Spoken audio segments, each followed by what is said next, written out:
long time, Brian. I was just doing what I was told. I'm just doing what I was told. I forgive you! No! No! No! Ah! Ah!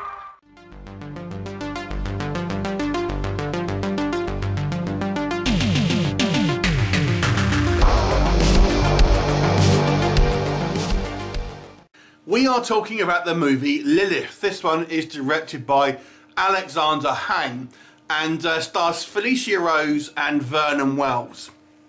Now this is actually an anthology film, although you'll be forgiven for thinking it isn't in a lot of ways, because it doesn't really kind of have clear delineations where one story starts and it stops, etc.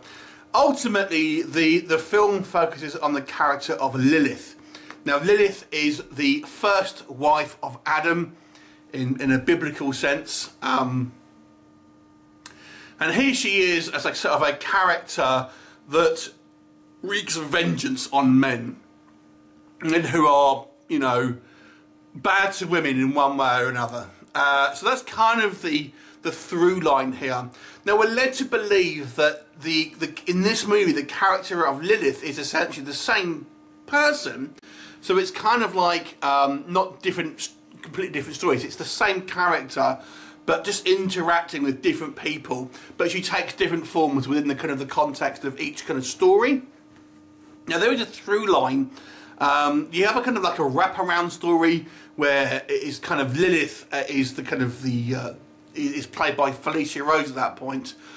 And that's almost a kind of it kind of feeds directly into the first kind of like segment of the story, of which there is this young sort of schoolgirl who's having an affair with the teacher, who then gets pregnant, and then Lilith kind of takes revenge on her behalf, if that makes sense.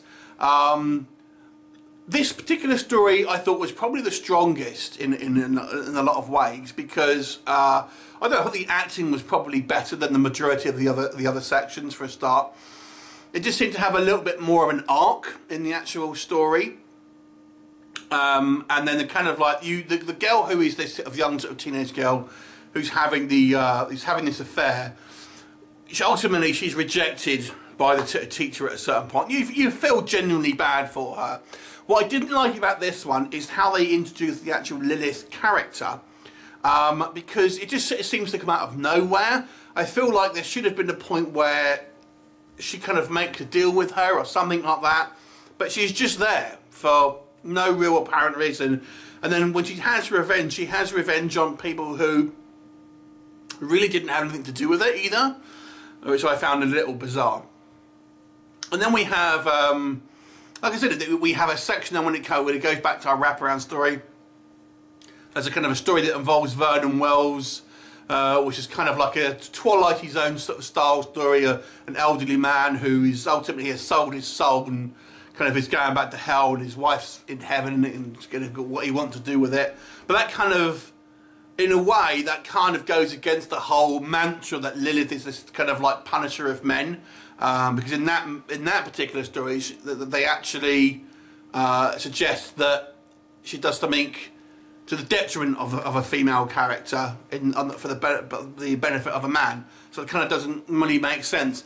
Then we have a story where we have a kind of a serial killer, which I guess is the most horrific, the most horror one, who kind of kidnaps this particular woman.